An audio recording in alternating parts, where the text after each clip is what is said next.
Hello guys, this is your friend and we are back with a new fanfic. Which is what if banished Naruto becomes the new Raikage of Kumo and leads it to greatness part 2. And if you enjoy this fanfic then please press the like button and subscribe to my channel for more fanfic like this and comment for next part. And now let's start the fanfic. Kurenai remembered hearing from Shizune about how nervous the newly formed Heavenly Alliance was making Konoha Council since it had growing rapidly in a very short time that it had been founded in, and it had taken a great deal of Konoha missions from them, not to mention the supposed new military strength it had. Kurenai also then remembered one morning 2 months after the newly formed Heavenly Alliance was created that the head of the Akatsuki member Kakuzu was found at the front of Konoha main gate and was staked on his partner Haiden triple-bladed scythe, which in turn was stuck to the ground like a pole in front of the gate. On the head a note was stuck on it which said, "May the spirit of Sarutobi Asuma rest easy now knowing that his murders have been punished. May his wife, son, nephew and students also find peace knowing that he has been avenged." The note had been signed with a lightning bolt. When the news got to the Hokage, Kurenai heard that Tsunade had quickly sent Jiraiya out to find out who had done it. Where after a few weeks he returned to village and told them that he found out that it had been a Kumo ninja that had killed Kakuzu and Haiden. He then told them he did not know the real name of the ninja, but he did know that he was called Sorai, Blue Lightning, who had fought in the Civil War and earned great fame in it and had earned the nickname Sorai due to the fact that he was said to move like lightning.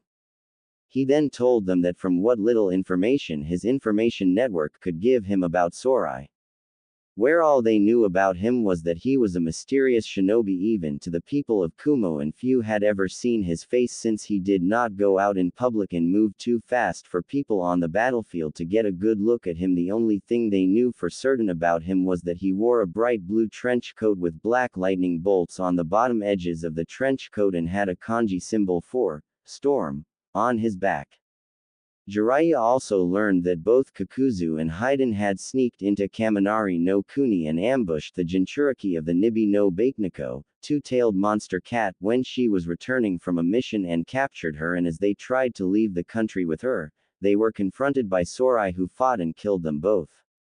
This of course made both Suand and the council very nervous at the fact that Kumo and the Heavenly Alliance were becoming a serious major military power, where they had the power of the Jinchuriki of the Nibi no Bakeneko and the Jinchuriki of the Hachibi no Kyogyu, 8-tailed giant ox, from Kumogakure, as well as the power of the Jinchuriki of the Nanabi no Kabutomushi, 7-tailed horn beetle, from Takigakure.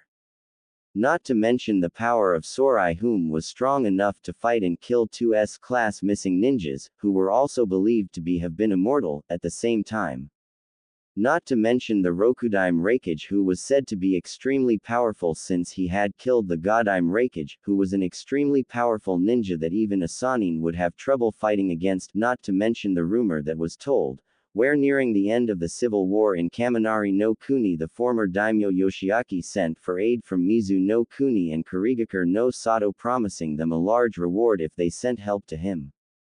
Where they sent a fleet of 50 warships with a force of 8,000 of the Mizu daimyo warriors and samurai, as well as 2,000 ninjas from Kurigakure.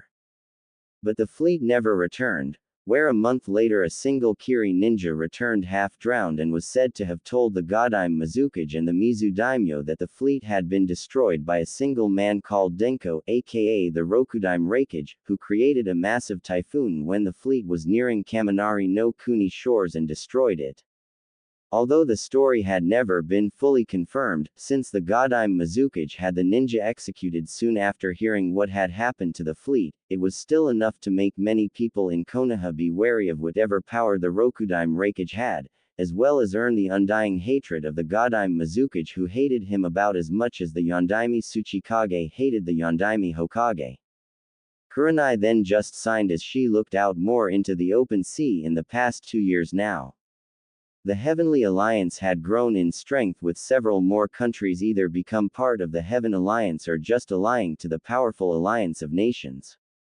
Countries like Numa no Kuni, Marsh Country, Tori no Kuni, Bird Country, Oni no Kuni, Demon Country, and no Kuni, Red Bean Jam Country, Cha no Kuni, Tea Country, Mitsu no Kuni, Honey Country, and Na no Kuni, Vegetable Country, joined the Heavenly Alliance, while countries like Tasuki no Kuni, Moon Country, Kiba no Kuni, Fang Country, Sum no Kuni, Claw Country, Shu no Kuni, Neck Country, simply became allies to it but were not members of the alliance.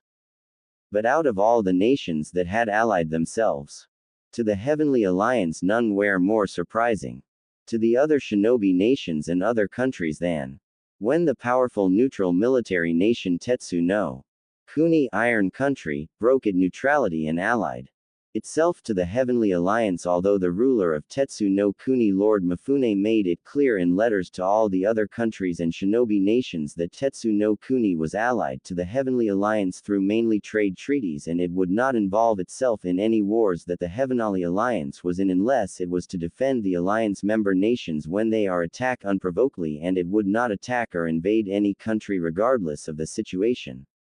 But still, the fact that Tetsu no Kuni would break in long-standing neutrality and ally itself to Heavenly Alliance showed how powerful and influential it had become and how it had grown, especially Kumo, since it had been Kumo that had gathered all these nations together to form a powerful alliance, and even with the losses they suffered from their civil war, it was the most powerful out of all the nations in the Heavenly Alliance and had more than likely gotten stronger over the past few years, and it was certain that Kumo was very influential in the decisions in the Heavenly Alliance. As Kurenai thought about the Heavenly Alliance, she remembered when the council had sent several of Konoha top infiltrating experts into Kumo and gather information on the Heavenly Alliance and its strengths as well as Kumo's. But within a few days of the ninjas crossing into the border of Kaminari no Kuni, they were caught by Kumo ninjas before they even reached Kumo itself and were then delivered back to Konoha gates with a warning not to try it again. As she remembered that incident, Kurenai then thought how things had led up to Konoha's current situation and the beginning of the Fourth Great Shinobi World War. During the time when the Heavenly Alliance was forming together, Orochimaru decided to form his own alliance, or to be more precise, his own coalition of nations, to help him destroy Konoha, since after his failed attempt at getting Uchiha Sasuke and the power of his Sharingan, he decided to secretly rise a new army of ninjas to destroy Konoha with, as well as find new allies that hated Konoha as much as he did. Which he did after recruiting and training his forces and creating a larger army of sound ninjas than he had when he first invaded Konoha. He then went and got Iwa to join him in his coalition due to their long-standing grudge against Konoha.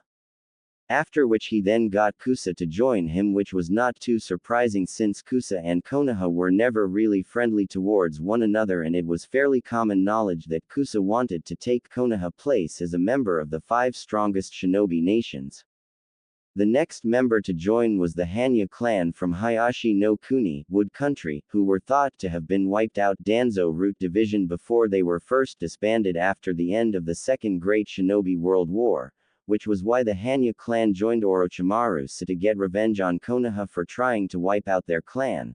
The finally member to join was Kiri, who had joined due to the Mizukage wanting to expand his power and territory into the mainland of the elemental continent.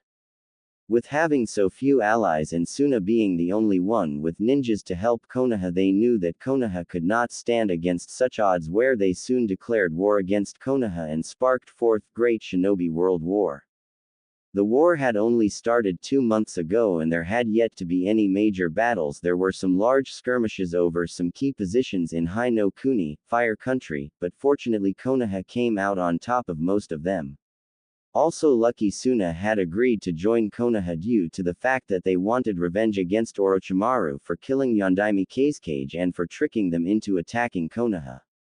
But even with this help, Kurenai knew that in the long run they had little chance of beating Orochimaru coalition, since they were being attacked on multiple different fronts and were vastly outnumbered, not to mention Konoha was in great need of supplies and money if they wanted to survive this war, hence why this mission to escort Princess Saki to Tasuki no Kuni was so important, since it could help get them a trade alliance with Umi no Kunai and possibly Tasuki no Kunai, which they desperately needed.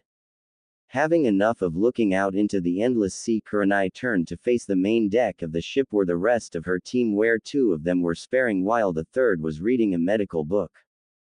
Kurenai team consisted of Akamichi Choji, Rock Lee and Haruno Sakura. All 4 of them were Jonin rank and level, but since Kurenai was the most senior Jonin on the team, she was team leader.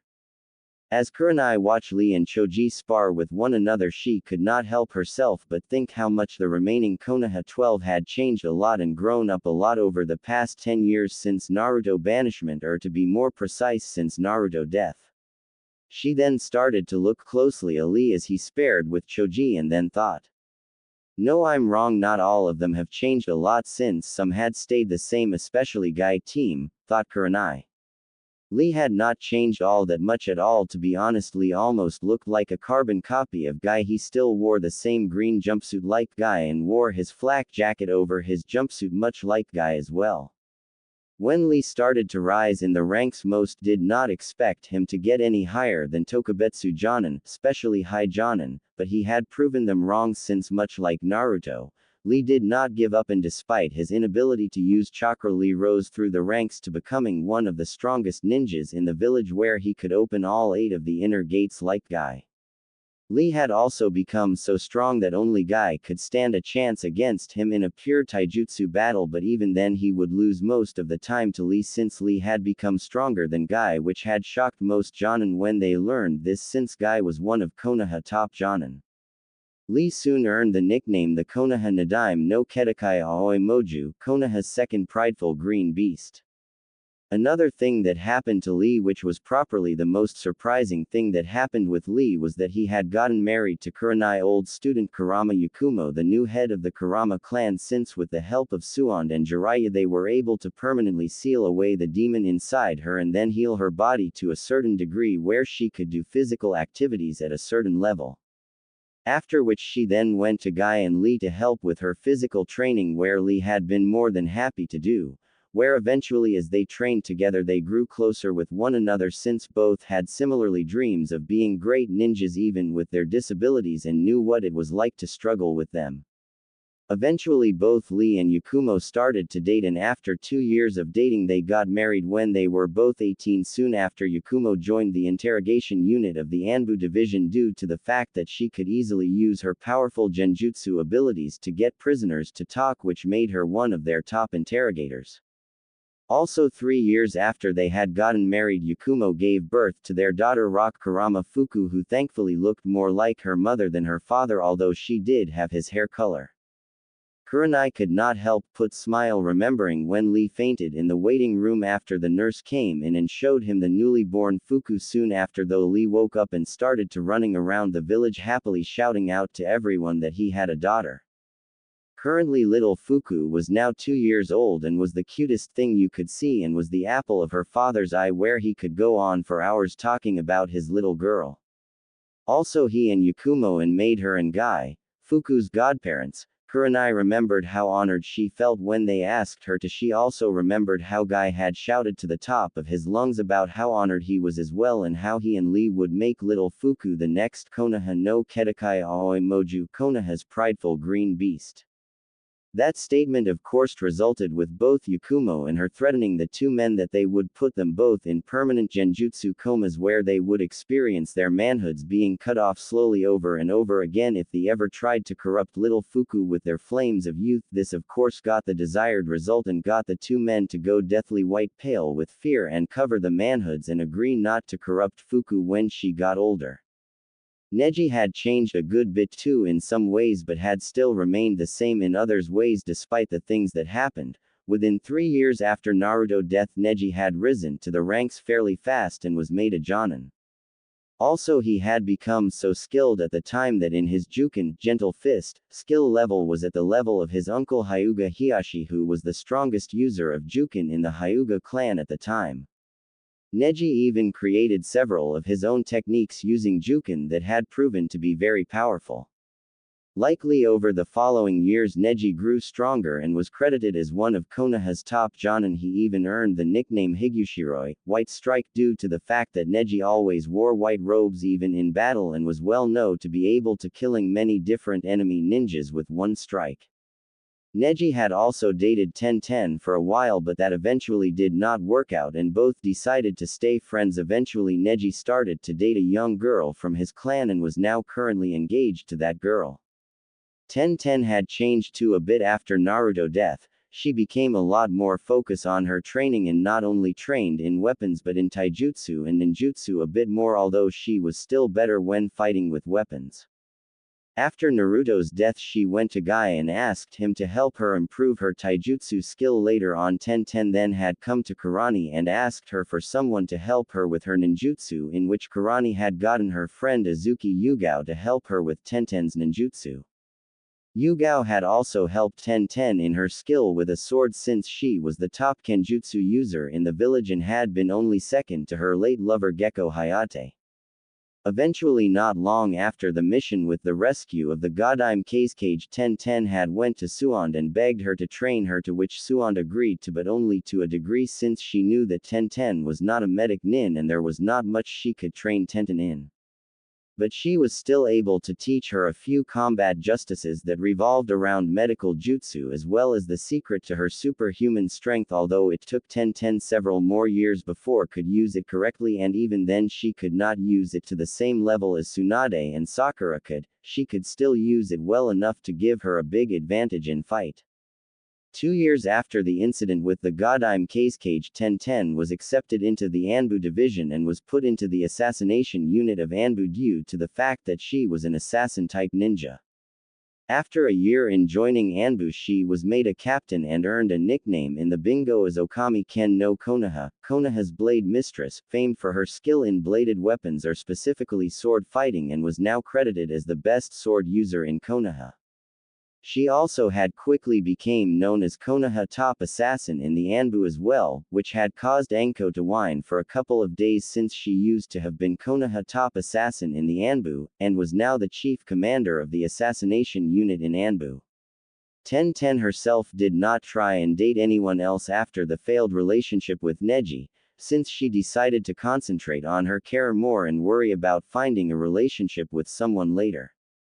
Kurani then started to focus on Choji as he spared with Lee and could not help but smile sadly at how much her former husband's team had grown and changed, and thought about how proud he would have been if he saw how they had grown.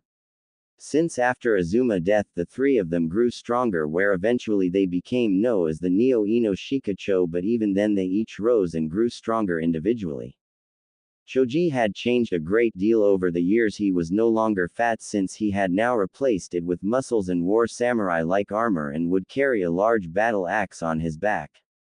He had also mastered all his family jutsus and was now a member of Konoha Demolition Unit and would soon become the leader, since his mastery of his family jutsus, where he could expand any part of his body and grow larger, made him perfect for destroying enemy bases and fortress, and had once destroyed an entire castle belonging to a corrupt warlord by himself before a war started. He had even earned the nickname Konoha no Kyojin Kyud, Konoha strong-armed giant. Choji later on even married a young civilian girl who had worked in one of his family restaurants as one of their top chiefs.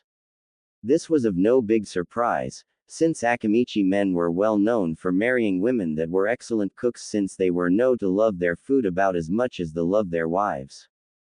Shikamaru had not changed too much. He was still lazy like all Naras, but he wasn't as bad as he used to be after Asuma's death, which had affected him greatly. He took his reasonabilities more serious and he trained a lot harder.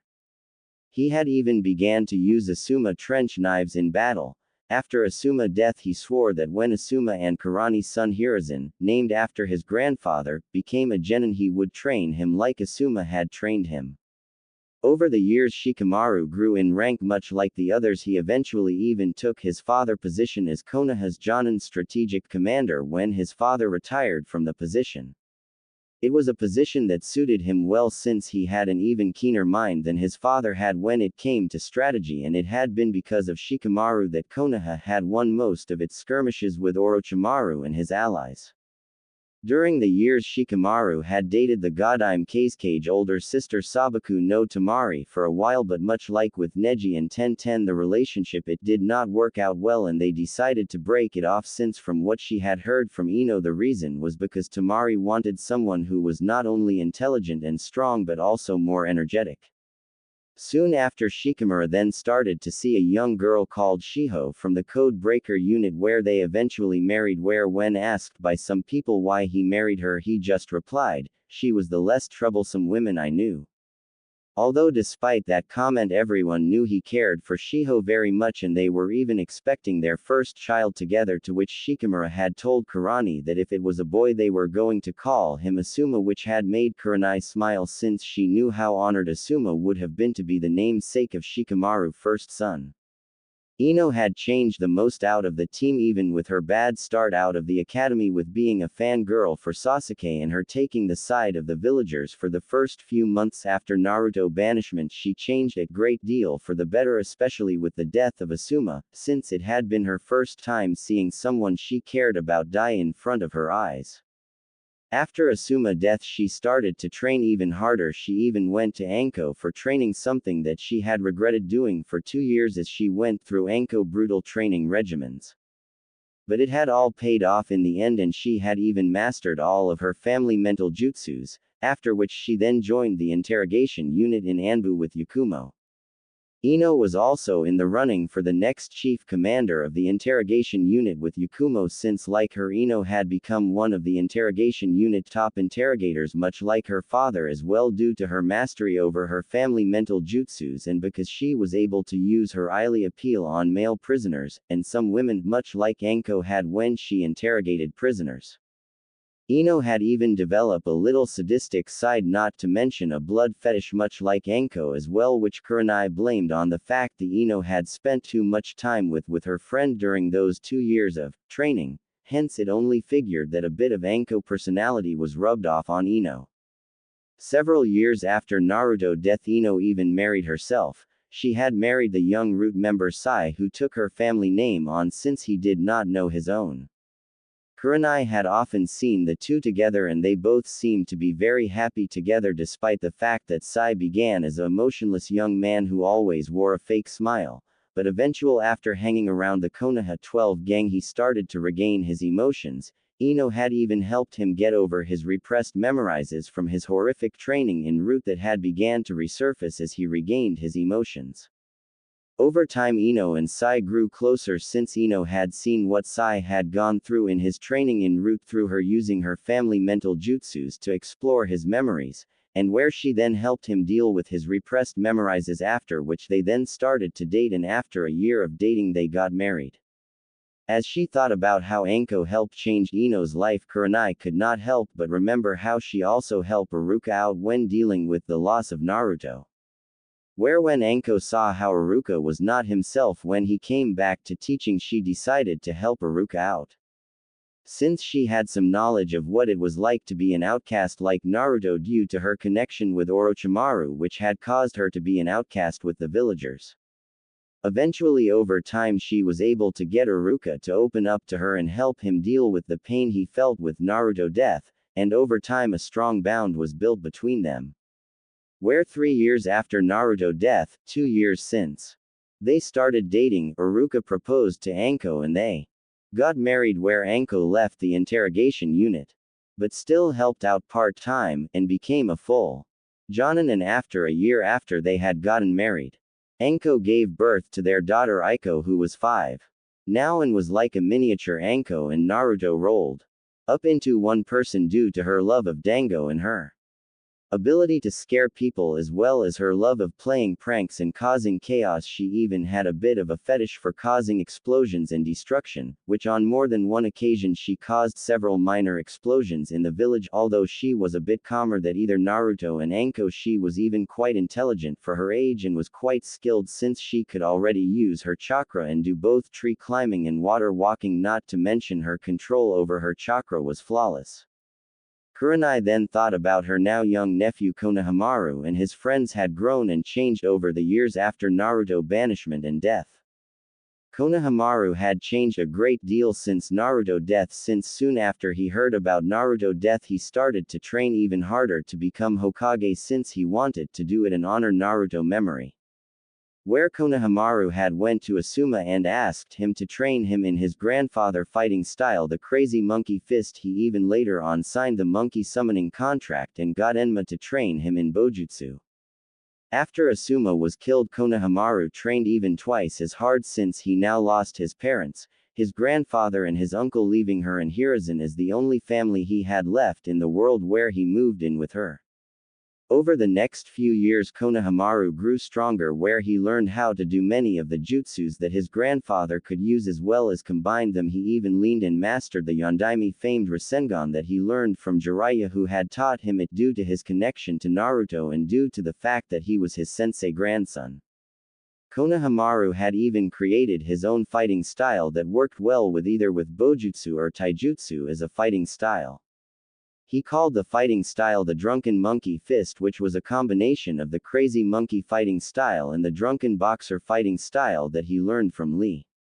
The Drunken Monkey fighting style combined the unique agility and speed of the Crazy Monkey Fist and the power as well as the unpredictable fighting moves of the Drunken Boxer fighting style. The fighting style was so unpredictable and the moves so random that not even Kakashi's and Sasuke Sharingan could predict what moves Konohamaru would make next whenever he sparred with either of them.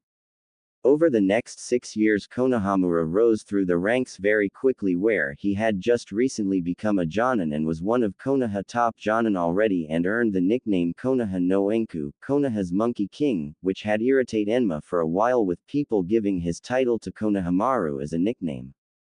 Although despite that it caused Kurenai to smile knowing how proud his grandfather and uncle would be of him. Another thing about Konohamaru was that he was now head of the Sarutobi clan and member of the council, not to mention he was also now engaged with Hinata's younger sister Hanabi. The two of them had started to date when Konohamaru and her both became Chunin when they were 16 and both were now 18 and were both Jonin, since Hanabi became one about a month after Konohamaru did.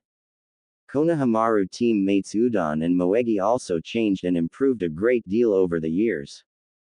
Both were now Tokubetsu Jonin, where Moegi was a one of Konoha top genjutsu users due to after Naruto death Moegi had came to her to be a genjutsu specialist since Moegi had refused to learn from her grandmother Koharu since she blamed her for Naruto death since she was one of the people that got Naruto banished from the village. Udon had also improved a good bit too since he became a skilled fighter thanks to his training from Guy and Asuma before he was killed, as well as a skilled strategist in which he was second in command to Shikamaru as strategist to Konoha. Both Udon and Moegi had even recently married to one another and were happy together. Kurenai then turned and looked at Sakura, who was reading a medical book at the time, as well as sometimes look up from her book to watch Choji and Lee spar with one another for a few minutes. Kurenai then started to think about how Team 7 had changed since Naruto banishment and death. Sakura had changed a great deal since Naruto's banishment and death, and like Ino, Sakura had thought Naruto as a demon and a danger to the village. But after verbal beating that Suon gave her, it had woken her up to how much of a fool she had been as well as how wrong she had been as well. After Naruto's death she became depressed for a while due to the fact that she would never be able to apologize to Naruto for what she did to him and to try and make it up to him. Eventually she got past her depression and became more force on her training as a medic nin, where by the time she was 16 she was a chunin and a highly skilled medic, which she had proven when she helped heal the Kazekage brother Kankuro when he was poisoned by Akasuna no Sasorifan. The Kazekage was kidnapped. Her skill as a medic nin grew more over the years, and she had also grew in rank and became a Jonin and was one of Konoha's top medics and was the assistant deputy head of the hospital, with Shizune being the deputy head and Tsunade being the head of the hospital. She was also given the nickname Konoha no Chiyu Sakura, the healing Sakura of Konoha. Also many people believed that her skill as a healer rivaled that of Suond, where given a few more years she would be as good if not even better than Suond. Sakura wore, go to profile to find link to a picture of what Sakura wearing and looks like but without the tattoo in the picture. Also like 1010, Sakura did not bother trying to get into a relationship with anyone after she realized how dark Sasuke was becoming and saw what he was becoming with her own eyes, and had decided to focus her time on improving her medical skills. Next there was Sai, and although Sai was not an original member of the Konoha 12 where he did not join until after Naruto was banished, he did become a part of it once the others began to get him to open up and began to trust him. But that had took a while since Sai was a perfect byproduct of Danzo root program where he had no name unless Danzo gave him one and was trained to have no emotions or suppress them, but eventually the bond he witnessed most of the Konoha 12 have with one another interested him where they used that to bypass Danzo training and get Sai to show emotions. Soon enough he did start to open up and he too began to change and started to show his emotions more to them. Although he suffered from traumatic memories from time to time after he started to open up his emotions, which was due to the horrific training that took part in, but that it was later on fixed by Ino, with use of her family mental jutsus, whom he later on married. Over time Sai learned about Naruto and what he was like and became interested in hearing more about Naruto, saying that he sounded like his friend Shin, who he had considered like his brother at one point until he died of an illness, in which Sai had stated that he was sure he would have liked Naruto had he met him. Then there was Sasuke, which caused Kurenai to frown as she thought about the boy. Over the years he had grown darker and became more fixated on gaining power to kill his brother. He got Kakashi to train him privately and teach him as many jutsus and other things as he could so that could get stronger. Also with Danzo, Koharu and the civilians' help he was able to get a seat on the council, which had not happened before, since even though the Uchiha clan was a clan of Konoha they had no seat on the council like the rest of the clans since they ran the military police, hence they could not have say in political matters of the village, which now changed when he became part of the council. After the mission with retrieving the case cage, Sasuke seemed to get even darker than he already had been due to the fact that during the battle with the fake Itachi where Sasuke had killed him, Sasuke had believed that for a brief few moments he had finally killed his brother, but when it was revealed that it wasn't the real Itachi he had felt cheated and angered, plus during the battle Itachi had said something to Sasuke to anger him further. Sasuke was also angered that when they found that the Akatsuki base had been destroyed and Sasori dead and his partner Deidara was missing, which resulted in a missed opportunity to find his brother and kill him. Soon after the failed mission to kill Haiden and Kakuzu, Danzo recruited Sasuke to his root program where with Danzo help through his special and advanced training program Sasuke quickly grew stronger over the years and rose in ranks where he was now the head captain of Danzo root division and was answerable to Danzo and sometimes Suon, but only if Sasuke had done something against the village laws. But what sickened Kurenai most as well as many other shinobis was that the civilian part of the council, not to mention the villagers and many shinobis in Konoha, were trying to get Suon to make Sasuke her successor as the Hokage. It was even supported by Danzo and Koharu, although all the clan heads and most of the shinobi population as well as Homura were against it. This of course caused Kurenai to pray daily that it would not happen, since if Sasuke did become Hokage she feared for Konoha's sake. Sasuke had also yet to marry, not that there were a lack of women willing to marry him, since many civilian women had offered themselves to him as well as high-ranking and wealthy civilian families offered their daughters to him in arranged marriages to Sasuke. The council had even gave him the Clan Restoration Act to marry multiple women to rebuild the Uchiha clan quickly, but Sasuke had turned them all down since he seemed too fixated on killing his brother than to worrying about restoring his clan in Konoha. Kurenai then decided to move her thoughts from Sasuke and think about how much her old genin team had changed and grown over the years. Out of all of Konoha, 12 Shino had changed the least amount, as he remained like all Aburame, stoic and logically thinking all the time and only spoke when needed. Although despite his lack of changing personality-wise he had moved up the ranks in Konoha quite high, where he was the chief commander of the Anbu Hunter Ninja Division due to his high skill in finding missing ninjas and cool logically thinking. He had also grown very strong during the last 10 years since he mastered all his clan jutsus and created several of his own. He was also the strongest in his clan and was due to take the title as clan head from his father next year. Shino had also gotten married to a young civilian girl who had not been frightened or disgusted away by Shino harboring bugs in him, which surprised Kurenai and many others, since many didn't think Shino could be talkative enough to talk to a girl on a date and keep her interested, but he had proven them wrong.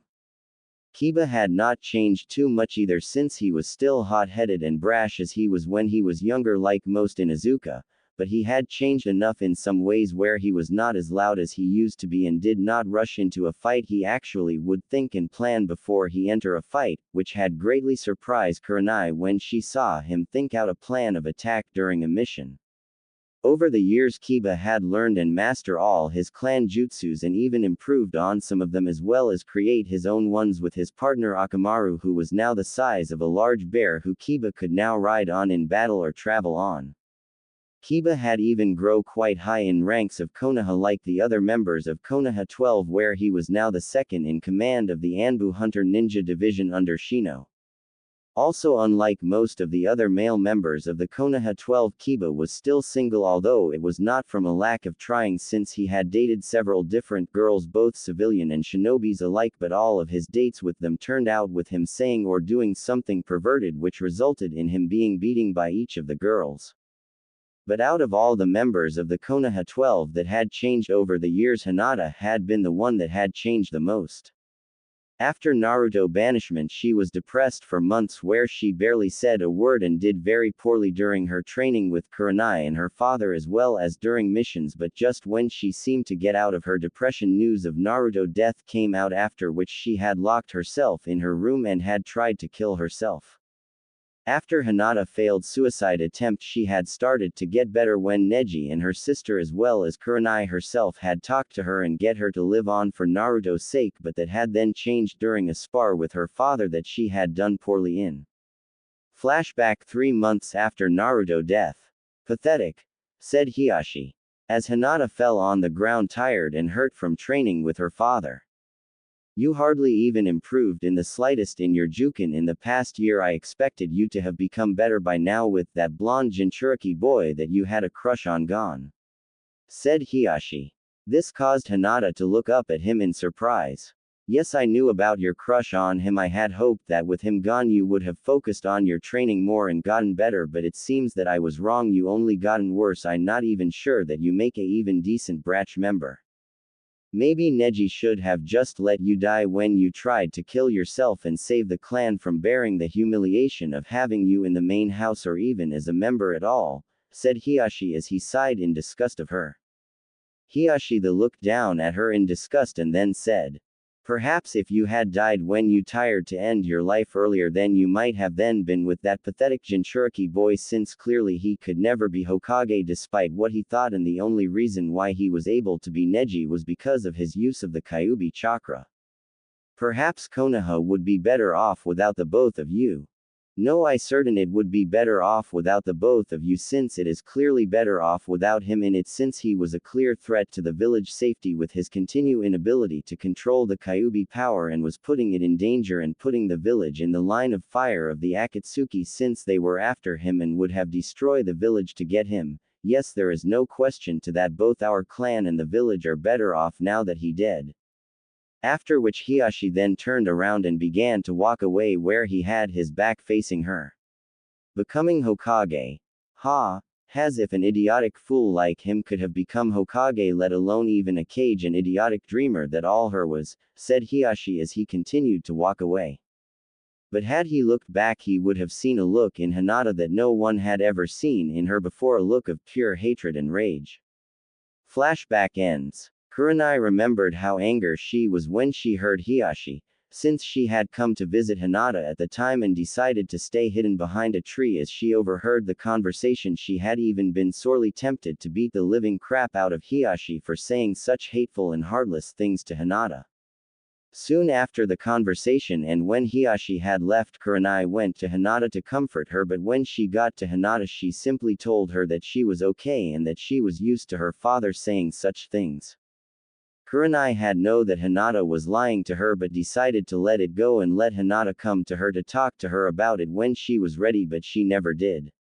Over the next 3 years Hinata became like Shino, where she barely spoke to anyone, even to Kurenai. She would often disappear and come back with bruises on her body, and whenever Kurenai talked to her about it she simply told her that she was okay and that she was just training.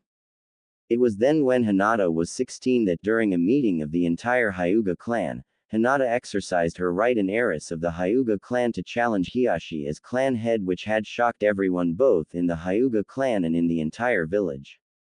Kurenai remembered just before the match between Hiashi and Hinata how she, Neji and Hanabi had tried to talk her out of fighting her father since they had all believed that she would just get herself killed. But Hinata had refused to give up. Kurenai even remembered Hiashi offering her a chance to give up and not be humiliated in front of the Hokage and the entire village, since the match was in the village arena, to which Hinata refused. Flashback fight. When Neji, the proctor of the fight, said begin, both activated their Byakugan. Hinata then disappeared in a burst of speed that could only be matched by Guy or Lee without their weights. She then reappeared in front of Hiashi, who was too shocked at her level of speed to react in time to dodge the Chakura no Mesu chakra scalpel strike, which she had activated when she ran at him, to his chest, and then delivered a side kick to his head and sending him several feet away from her. Hiashi had quickly recovered from the surprise attack but began to breathe heavily and cough due to the damage in his lungs due to the Chakura no Mesu strike disrupting his breathing in his lungs. Have you fallen so far in your use of the Jukin that you have to use medical techniques to fight me with? Have you not shamed the Hyuga clan enough with your failings? You're a disgrace to our noble clan, said Heishi in a cold voice. Disgrace, said Hinata. If anyone who is a disgrace, it is you, father, saying it in disgust, you and all the elders who are too stuck in their old ways to accept change. You are all prideful blind fools who believe that our eyes and our Jukin style are enough and believe that to use jutsus and other techniques is to lower ourselves. Which is clearly wrong, since all it does make us weaker. We are no noble clan, since no noble clan would treat their own clan members in such a way like we have by making our kinsmen no better than human shields and slaves. You and the elders claim that our eyes see everything, yet you and the elders are all blind to the simple truth, which is that eventually the Hyuga clan will have to change from its old barbaric ways and that there are many different types of strength which cannot be easily seen by simply how well they fight or do something, which is why you will lose this fight, said Hinata with a calm yet equally cold and confident voice much like Hiashi's. This of course got Hinata many angry glares from the Hyuga elders for insulting them and their traditions. You impudent child, said Hiashi, or a barely contained snarl. He then attacked with several Jukin strikes which Hinata easily dodged all of them. Hiashi quickly began to lose his clam exterior and attacked her with his Hake Rokujian Sho, 8 trigrams 64 palms. To which Hinata quickly fell in a stance and the called out Shugohak Rokujian Sho, protection of the 8 trigrams 64 palms, and blocked all of Hiashi attacks from his Hake Rokujian Sho with some kind of unknown technique and left several cuts on his hands and fingers. This of course got her wide-eye shocked looks from everyone, especially the Hyuga clan members, since they had never seen or heard of this technique. What was that technique you used? Asked Hiashi with clear shock in his voice and on his face. It is my Shugohak Rokujian Sho. It is a technique that I created from my knowledge of Jukin that allows me to use my natural flexibility along with my high chakra control to emit a constant stream of chakra from my palms, creating extremely sharp chakra blades.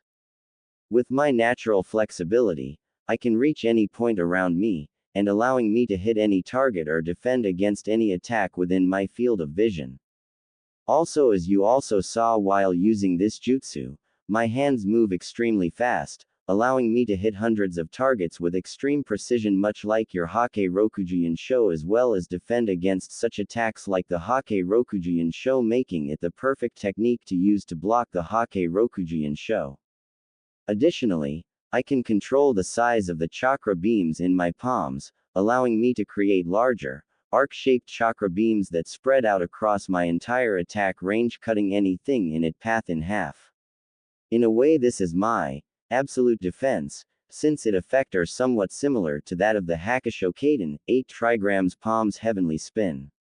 In this way, the technique can be used as both an offensive and defensive maneuver, said Hinata in a calm voice with a hint of pride. Many in the crowd, especially the Hyuga clan members, could not believe that the shy mink young heiress could create such a technique by herself. But before Hiashi could fully comprehend what he had heard from his failure of a daughter, Hinata disappeared from his sight again and reappeared in front of him, aiming a Jukin strike right at his chest.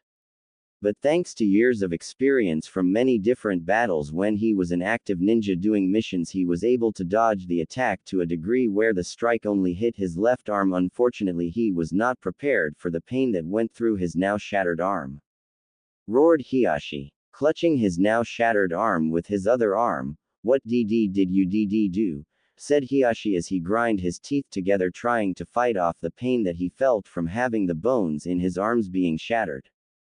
It is another technique that I created that I call Dageki Sendo, Death Strike. I created from my training with Suon Sensei.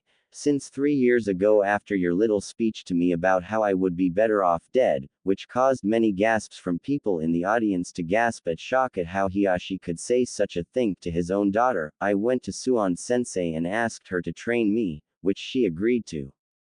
During which over the past 3 years she been teaching me in secret many medical techniques and training me into becoming stronger. She even taught me the basic of how her super strength is worked and how it is used, in which over the years I combined the basic of this technique with my Juken and my high chakra control to allow me to send massive and concentrated pulse waves of chakra through my fingertips into any object that I hit, causing it to shatter and break with a single strike.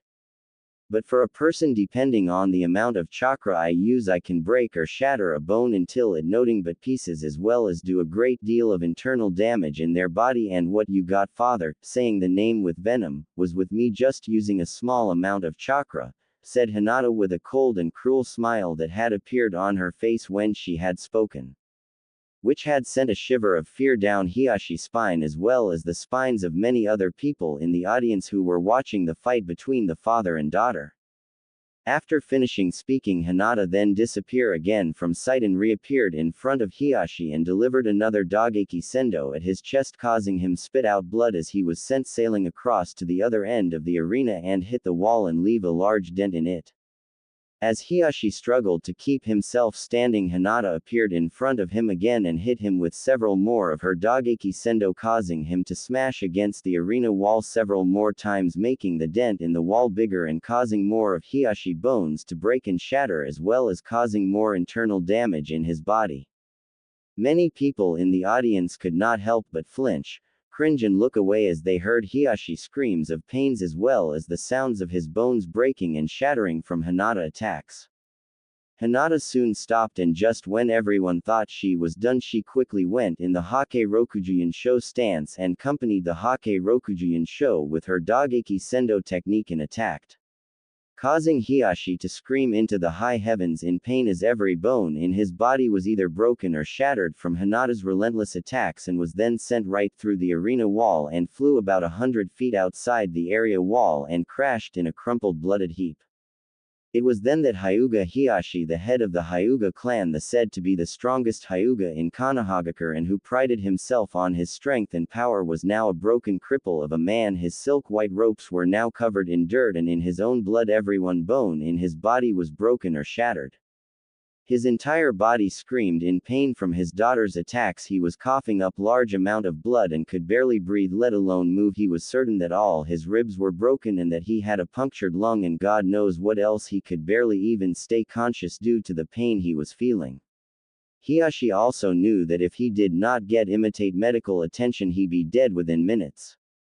It was then that Hinata suddenly appeared over him with a look that was so cold that it could have frozen water. And for the first time in many years, Hyuga Hiashi, head of the Hyuga clan and so-called strongest Hyuga in Konohagakure, felt true soul-wrenching terrifying fear run through his body as he looked into his daughter's cold lavender eyes that seemed to freeze his very soul in fright. Hinata then raised his hand for one more final strike, ready to finish him, when suddenly Neji and a dozen or so Hyuga branch members appeared and held her so to stop her final strike, which was just mere inches from Hiashi's heart. Hinata-sama, please stop this. There is no need for this. Yuan, you have beating your father. You're the new leader of the Hyuga clan. Hinata, please. He not worth killing. This is not you. This not what Naruto would want you to become, said Neji with both worry and fear in his voice. Fear of what his once kind-hearted, sweet, shy and gentle cousin was becoming. For a moment it looked like Hinata might try and do it, but once Neji said Naruto name, it got to her and she removed her hand away from her father's heart slowly and nodded her head. showing that she was finished where Neji and the other Hyuga branch members let go of her. After they did, Hinata then kneeled down to her father. Fearing that she was going to attack again, the Hyuga branch members tensed up and were about to grab hold of Hinata again when Neji stopped them with a shake from his head to tell them to stop and to wait and see what happens. Hinata then lowered her head to her father's left ear and whispered in a low voice, but was still loud enough for Neji and the branch members to hear what she was saying. "Who the pathetic one now, father?" said Hinata in a harsh whisper and saying the last word as if it was the vilest thing in the world. Hinata then got up and calmly walked away with her back now to her father. Had she looked back, she would have seen a single sad tear fall from Hiyashi right eye right before blacked out from pain. Flashback ends. After the fight, Hinata was official. Made the new head of the Hyuga clan, after which she then called a meeting with the Hyuga Council of Elders where she told them that as the new Hyuga clan head she was having the cage bird seal removed from all branch members and was having the Hyuga Council of Elders disbanded and reformed, made up of members from both the main house family and the branch members. She was also removing that law that stated her clan could only use jutsu that belonged to her clan and were only to learn other jutsus if required by village law. With this law gone, any member of the Hyuga clan could learn jutsus outside the clan. When the Hyuga elders tried to object to her, she simply hit one of the clan council room walls with her Dogeki Sendo and destroyed the entire wall. Where she then stated to them that if they had a problem with how she was going to rule the clan, they could challenge her to a fight to overrule her or to take the position as clan head from her. This of course got the desired result and the Hyuga elders backed down since they had all seen her fight with her father, after which word had quickly spread throughout the entire village, earning her a fearful reputation that could only be matched by Suand or one of the Sennin. Soon after, the Hyuga clan cage bird seal was removed from all the branch members and the Hyuga clan council of elders was to be disbanded and reformed, with 3 members from the branch members making up half of the council while 3 younger and more open-minded main house members making up the other half of the council.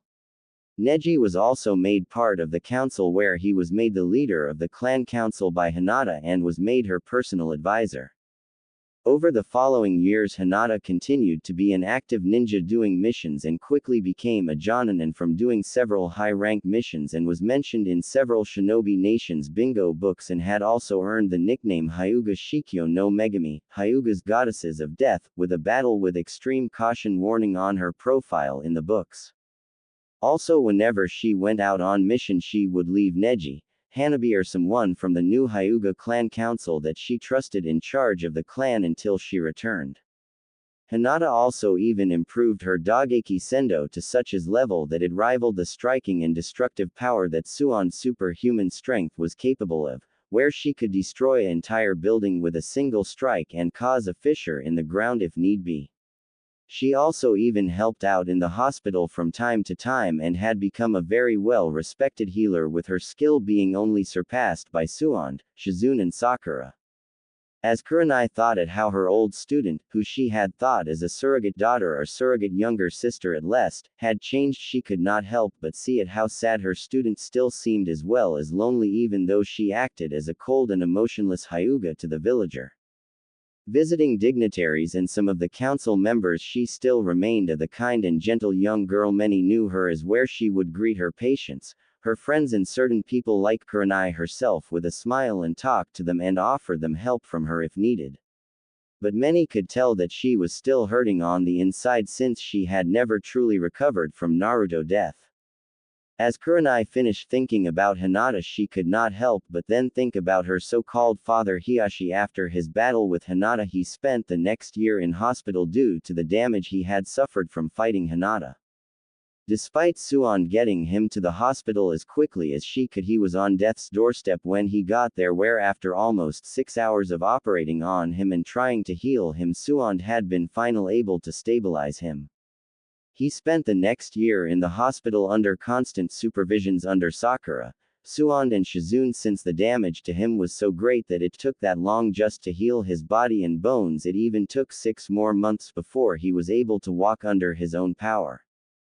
During that time, not one single person other than Sakura, Suand and Shizune or the hospital nurses visited him.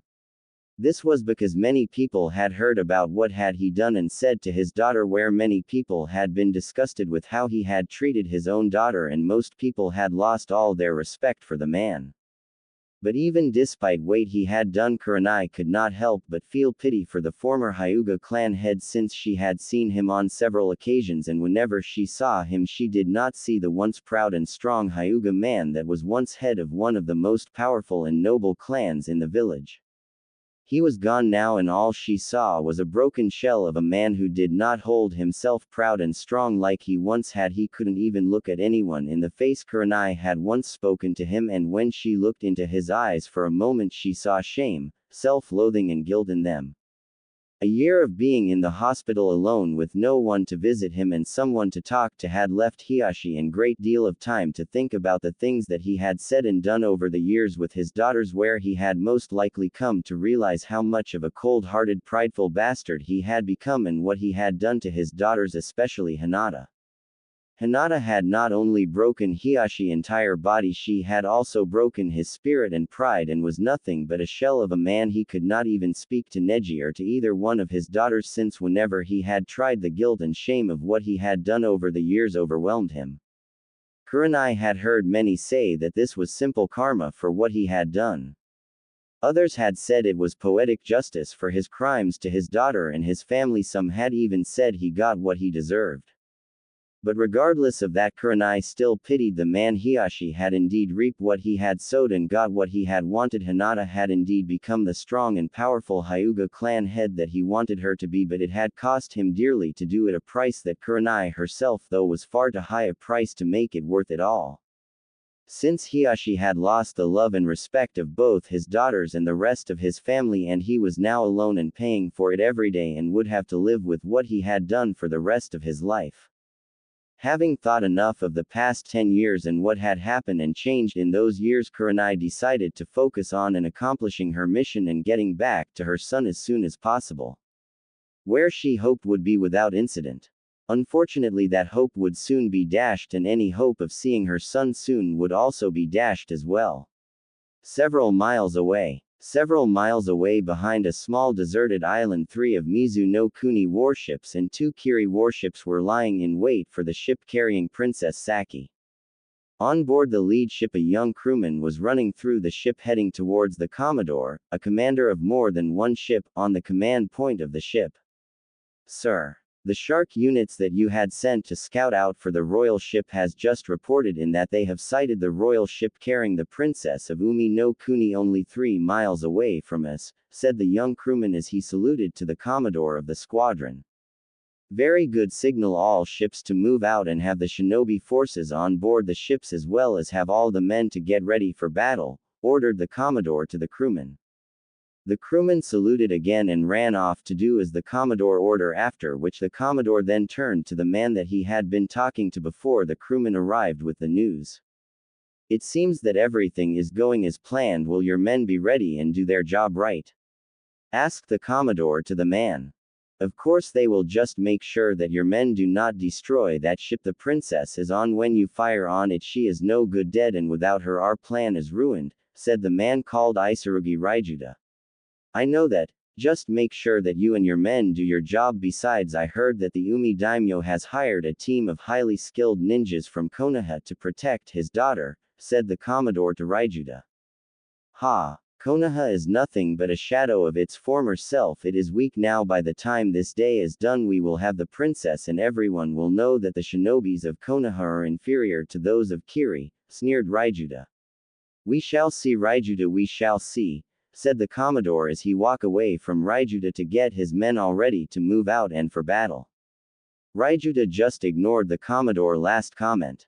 Isarugi Raijuda was the last remaining loyal member of the current Kiri no Shinobigatana Nananan-shu, 7 Swordsmen of the Mist, since one of the former members was a S-class missing ninja and part of the famed organization of S-class missing ninja, the Akatsuki. 2 of the other members of the Kiri no Shinobigatana Nananan-shu that had also gone missing nin were dead both and had been both killed by ninjas from Konoha, Momochi Zabuza had been killed about 10 years ago in a battle against the famed Copy Ninja, Hitaki Kakashi and Nami no Kuni along with his bloodline freak of a partner Haku. The other member Kurosuke Raiga had been killed by the famed Anbu captain the Okami Ken no Konoha, Tenten's nickname, 4 years ago back when she was just a ordinary Anbu agent. It seemed that Raiga had taken over Katabami gold mine in the river country running his own little gang and was burying people alive to satisfy his sick little fantasies with having funerals. Somehow the villagers had sent word for help to Konoha where they sent the Okami Ken no Konoha to deal with which she did. He even heard that like Zabuza, Raiga had a bloodline-wielding freak as a partner who was now living in the village where Raiga was killed by the Okami Ken no Konoha. Ha! No wonder that Weekly was able to get into the Kiri no Shinobugatana Nanananshu with one of those freaks helping him. Serves both him and Zabuza right, letting those freaks live and using them to make them stronger. The only good bloodline user is a dead one. The world would be better off without them all, thought Raijuda. The two other members of the Kiri no Shinobugatana Nanananshu were both bloodline users, and when the bloodline crusade began they both became missing nin as well. Not that Raijuda cared since he had never liked either of them. He even heard that as they fled the country they found a squad of bloodline hunters killing a family of Hyoten users where they killed most of the squad and took in the only survivor and young boy. Figures that those two would do something like that. Freaks like them usually stick together, plus they were always too noble to get the job done when it was needed, like killing kids, thought as he scoffed at the thought of the two former members. The one other remaining member of the Kiri no Shinobugatana Nanananshu that was with Raijuda and the others went and betrayed Kiri and joined the rebel factions against the Umi Daimyo and the Godime Mizukage. He was even later on joined the last surviving member of the old Kiri no Shinobugatana Nanananshu, who were formed after all the members of the original Kiri no Shinobugatana Nanananshu were killed. Traitors the lot of them, but it does not matter, soon enough the rest of them will be all dead and Kiri's glory will soar once again once Konoha is destroyed, and I will be its hero and will reform the Kiri no Shinobugatana Nanananshu in my image, thought Raijuda as he smiled evilly. Soon my time will come, thought Raijuda as he walked down to the main deck to get ready for the attack. 1 hour later on board the royal ship, currently Kurenai and Sakura were talking to the princess about what life in Konoha was like. Lee was showing pictures of his daughter to some of the guards and talking about her youthfulness, much to the guards' annoyance with hearing the words flames of youth or youthfulness over and over again. While Choji was happily munching on the food that the ship's cook had given him. Suddenly a cry from the man on the crow's nest was heard by everyone on the ship. "Ships ahoy! Ships ahoy!" cried the man. Quickly everyone went and looked at all sides of the ship to find where the ships were, in which they saw them in the distance from behind them. "How many ships are there?" shouted the captain of the ship. "There are 5 of them and they are all warships and they are heading for us," answered the man. This got everyone worried. 5 warships were headed for them. "Are they pirates?" asked the captain, which was what everyone else was thinking. "No," answered the man. "Then who are they?" shouted back the captain. "They are from Mizu no Kuni and 2 of them have the symbol of Kurigakure on them," said the man. "What are ships belonging to Mizu no Kuni and Kurigakure doing this far south?" asked the captain out loud. "They must be after the princess. That the only possibility. They must want her to hold her for ransom or hold her as a prisoner to force both Umi no Kuni and Tasuki no Kuni into doing whatever they want them to do," said Kurenai as she went up to the captain. "If that is the case, we cannot allow them to capture me. I refuse to allow myself to be used as a political pawn to force both my father and Hikaru-kun to bend to the will of that tyrant the Mizu daimyo," answered Princess Saki. "Do not worry, princess, we will protect you and we will make sure that they never lay a hand on you," answered the captain of the guard. "Captain, can this ship outrun those warships?" asked Princess Saki. "Of course, princess, this is the fastest ship in the southern sea. There's no way they will be able to outrun this ship," said the captain confidently. He then turned and started to shout out orders to the rest of the crew to get the ship moving faster. Soon enough the main sails for the ship were let loose and the ship started to gain speed and were gaining distance from the warships, but just when they thought that they were going to get away, suddenly 12 shinobis exploded out of the water and landed on the deck of the ship. The 12 shinobis all wore air-breathing masks, most likely to breathe underwater for long periods of time. They also all wore anbu-like armor and gear and had kiri headbands on their heads and had a small kanji symbol for shark on the top left-hand side of their armor. Watch out there with Kiri's shark unit. They Kiri's elite underwater fighting unit. There are experts in both open sea combat and underwater combat. You men surround the princess and guard her. We handle them ourselves, order Kurenai as she got into an fighting stance along with Lee and Sakura while Choji pulled out his axe that he wore on his back. The guards quickly followed Kurenai orders and made a circle around her, protecting her with their bodies with their swords out, ready to defend the princess with their very lives if need be. With Kurenai quickly went off and faced two shark members, in which she quickly started to do some hand seals for a jutsu. The two shark members went to attack her, but just before they could get to her she finished her seals and disappeared. Where did she go? Asked one of the shark members as they turned their heads around to look for her. But before his partner could answer, they found themselves being wrapped around by tree-like vines that seemed to spring right out of the deck of the ship, and a tree then sprang right behind them and they were tied to it by the vines. Before the two shark members could even try and escape, Kurenai suddenly came out of the tree like a flower blooming out of a flower tree. She then quickly slit both men's throats with her kunai, after which the tree disappeared and the two men dropped dead with Kurenai standing right behind them wiping away the men's blood with a cloth. After which an explosion happened on the deck and Kurenai quickly turned to see what had happened. With Sakura was also busy fighting two shark nins herself, where she quickly rolled out of the way of a Mizoripa jutsu, violent water wave technique, fired at her by one of the SHARK nins. As she did, the other shark member charged her and was about to stab her with his kunai. Sakura then quickly did a low spin kick, causing the shark nin to fall on his back onto the deck of the ship. Sakura then quickly jumped back onto her feet and charged at the still standing shark nin with her fist raised in the air. The shark unfortunately could not dodge in time and Sakura hit him right in the face and with her superhuman strength, which sent him right out of the ship and back into the open sea.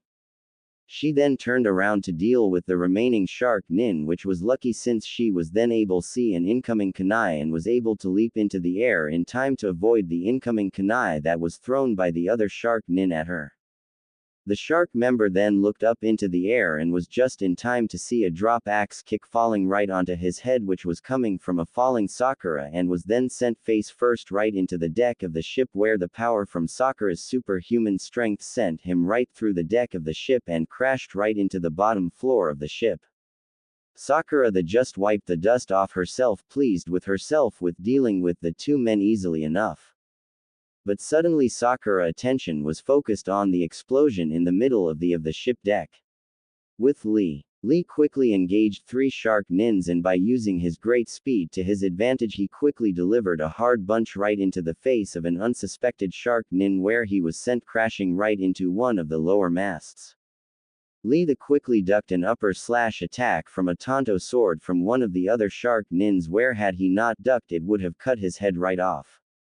Lee then disappeared and reappeared behind the attacking shark nin, where he then cried out, "Konoha Senpu Leaf Whirlwind," and then did a spinning kick which hit the surprised shark nin in the side of the head and sent him right across the ship and crashing right into the water.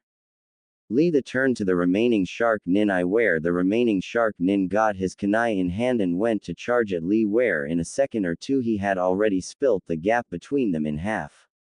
As the shark nin was halfway to him, Lee then disappeared, but before the shark nin could fully comprehend what had happened, he felt an enormous amount of pain in his stomach, which almost made him black out from the pain. The shark nin felt like he had been kicked by a donkey. When he looked down, he saw that Lee kneeling down with his fist in the shark nin's stomach. When the Lee removed his fist from the shark member's stomach and stood up in front of him, the shark member just keeled over onto the deck of the ship and blacked out. Just when Lee thought the fight was done, his shinobi senses kicked in and he ducked his head, where had he not he would have been hit by several shurikens in the back of the head that were sent by the first shark nin he had hit, who had just regained his bearings from being hit into the lower mast of the ship by Lee's sudden attack. Seeing that Lee had ducked his shuriken attack, the shark nin quickly began to do some hand seals for a jutsu attack. But before the shark nin could finish the last seal for his jutsu, Lee quickly ran across the deck of the ship to the shark nin and hit him with a Konoha Shofu leaf rising wind, and sending the shark nin into the air, where Lee then used his Kage Buyo, shadow of the dancing leaf, where Lee then appeared behind shark nin and hit him in a pressure point on his back to paralyzing him for a few seconds, where Lee then quickly wrapped his bandages around the shark nin body, and when they reached the point where they would start to falling, they started to spin like a spinning top in a clockwise direction as they were falling. In which just before they both hit the deck of the Lee move away from the man, and the shark nin crashed headfirst into the deck of the ship and went right through it into the bottom part of the ship, creating a large hole on the main deck of the ship. Lee then just looked down through the hole in the deck of the ship to see the man now unconscious on the bottom floor of the ship, which caused Lee to smile to himself at his win. This did not last long when suddenly an explosion caught his attention on the deck of the ship. With Choji quickly raised his large battle axe to block a shuriken attack from the two shark nins he was battling. He had tired for a few minutes to hit the two shark nins with his battle axe, but they dodge it every time. Quickly realizing that swinging his battle axe at the two shark nins was getting him nowhere, he slammed the head of his axe onto the deck of the ship, sticking the axe to the deck of the ship. Choji then quickly uses his Buban Baika no Jutsu, partial multi-size technique, to expand his arms to giant size, so that they were big enough and long enough to grab hold of and lift the two shark nins, and once they were, he quickly grabbed them both. Where he then slammed both men together, stunning, and then said, "Sorry guys, since neither of you have your boarding passes, I'm going to have to ask you both to leave the ship." After which he then threw the two shark members out into the air and out to the open sea. "Happy landings," cried Choji as he smiled. But that faded when an explosion on the deck happened and he turned to see what happened. General viewpoint. Unfortunately, the shark nins that Lee, Kurenai, Sakura and Choji had been fighting were just a distraction to they keep the Konoha team busy until the remaining three other shark nins accomplish their main objective, which was to destroy the main mast of the ship and make sure that the ship did not get away from the oncoming warships. The three remaining shark nins quickly covered the lower and middle part of the ship main mast with exploding tags, and once they had done that they set off the tags, causing an explosion, and for the main mast collapses on the deck of the ship and the fall into the sea. The three remaining shark nins then quickly jumped back into the sea since they had accomplished the main objective of their mission.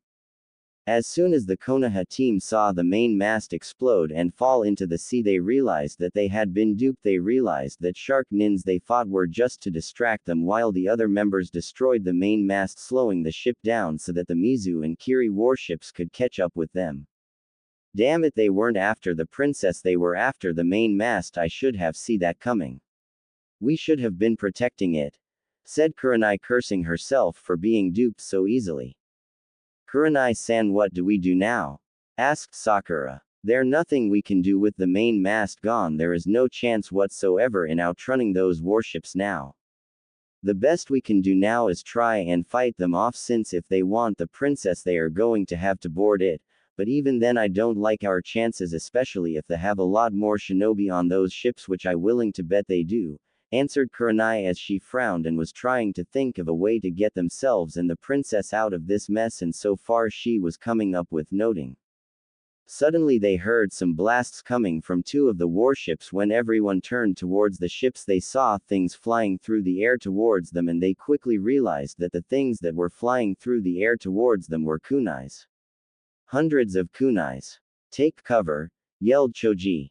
As everyone started to take cover behind different things on the ship, many of the guards even used their own bodies to protect the princess. But none of the kunais hit the ship. All the kunais hit the water around the ship, and once they did, they exploded, causing large amounts of water to be splashed onto the ship, soaking many people on board. Once it was all over, everyone got out of their covering spots. Are you all right, princess? Are you hurt? Asked the captain of the guard worriedly. No, I fine, thank you, Captain Yamaka, answered Princess Saki as she got up from being on the floor of the deck when her guards used their bodies to try and cover her. Shit. They're using exploding kunai. What the hell? Are trying to kill us? Cried Choji. Well, if they are doing a pretty bad job since they missed us, said Sakura. No, that was just a warning telling us that they have the power to kill us all if they want to and to intimidate us, answered Kurenai. But what was it that they just used to fire all those exploding kunai at us? Asked Lee. I'm not exactly sure, but I might have an idea, and I hope I'm wrong, because if I'm right we have no chance of surviving this and it will do a lot of damage to Konoha in the coming battles against Kiri, said Kurenai as she was clearly worried with the current situation they were in right now. It did not take long for the warships to get to them and surround their ship, although the princess guards prepared to battle as did the Konoha team and the crew of the ship. They were still vastly outnumbered. They also soon saw the volley guns on board two of the warships, and they were loaded with more kunai and were aimed at them. Also, there were at least 100 Mizu warriors on board the ships, all armed with swords, spears, bows and arrows. Also on the ships were 60 Kiri ninja. Many of them were carrying several strange-looking weapons in their arms. Imagine the weapons that the Sky Ninjas used in the second Naruto Shippuden movie. Wait. I know those things. I seen things like that when I was in Haru, Yuki no Kuni, said Sakura in surprise when she saw the volley guns. Yes, you would have, I imagine, said Kurenai with a frown, since her fears had been confirmed. But how did Kiri get them, since they belong to Haru, Yuki no Kuni, and since they are members of the Heavenly Alliance and allies to Kumo? They would never give Kiri their weapons, since the Godime Mizukage hates the Rokudime Raikage and he would use those weapons against him and Kumo as well as the rest of the Heavenly Alliance, said Sakura. That because they didn't. You see, a few years ago Jiraiya-sama reported a rumor he had heard, that when you and your teammates defeated the daimyo of Haru, Yuki no Kuni Kazuhana Dodo, a member of his inner circle had escaped the country with some plans on one of the weapons that Dodo created. Where the member then later on sold it to Kiri. The rumor was never confirmed due to Kurigakure never showed any signs of having it, but had tightened up security in the village and kept certain docking ports in Umi no Kuni closed off from most people, answered Kurenai. Suddenly a man in samurai armor appeared on top of the command point of the Mizu warship and began to speak. Attention all crewmen and warriors of Umi no Kuni as well as Konoha shinobis, as you can see we have you completely surrounded. You have seen what our volley guns can do and they are now all aimed at you. I suggest that you all surrender now and save your lives. There need be no more bloodshed and lives lost today, spoke the man in armor. You would not dare fire those things at us, since you clearly want to take the princess as your prisoner, since you purposely missed us when you fired your volley guns earlier. If you fire them now you will not only kill us all but the princess as well, said Kurenai as she stepped forward to make herself known. After which a Kiri ninja then took aim and fired the strange weapon in his hand and fired several kunais at Kurenai's feet, causing her to step back in shock, not expecting something like that to happen.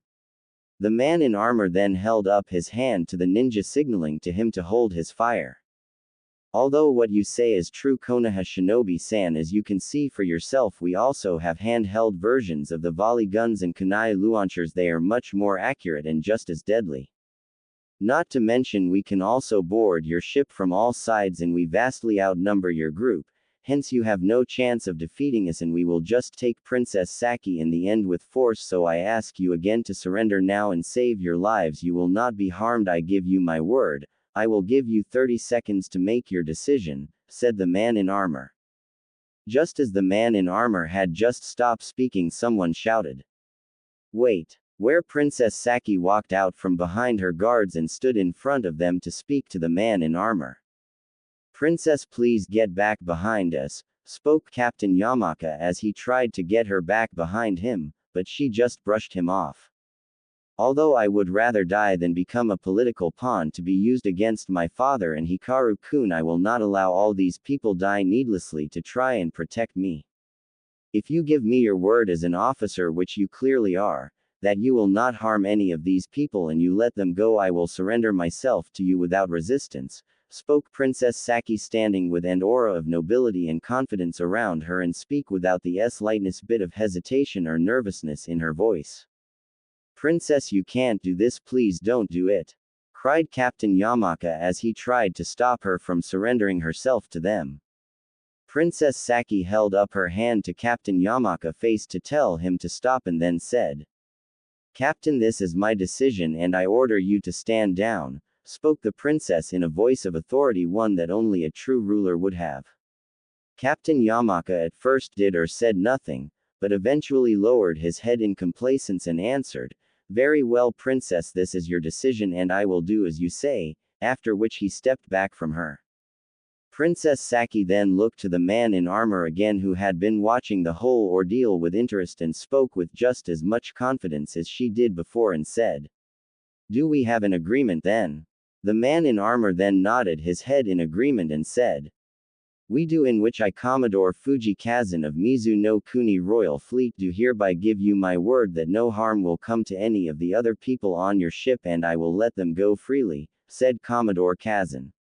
After the agreement was made, Princess Saki had all her guards as well as the ship crew and Kurenai and the others to lower their weapons and surrender to the now boarding Mizu warriors and Kiri ninjas.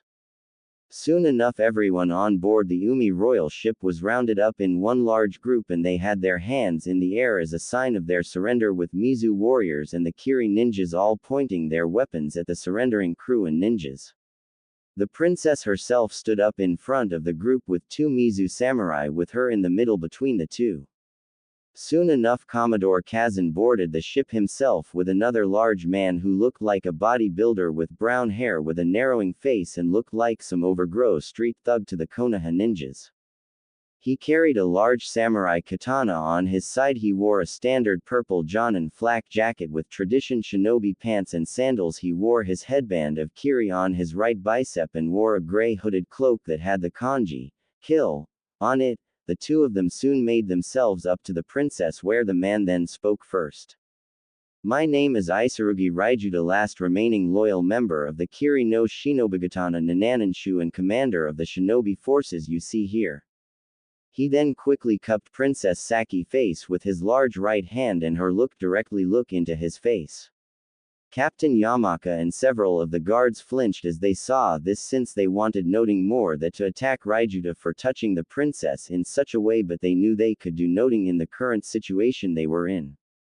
It was very noble of you to offer yourself up to us to allow the others to live. Then again, I should expect something like that from a princess such as yourself, said Raijuda. He then looked down at Saki's body and then at her face and had a lecherously like grin on his face. Not bad, although you're a tad bit skinny for my taste, but you're still quite pretty. Then again, I should expect that from someone of royalty like you. Saki then quickly smacked away his large hand. Don't you dare touch me, she hissed at him violently at him. Ha, ha, ha, ha, ha, laughed Raijuda, and feisty too, I like that. The Prince of Tasuki no Kuni is a lucky man to get someone like you. Enough, yelled Commodore Kazan, and he put himself between Princess Saki and Raijuda.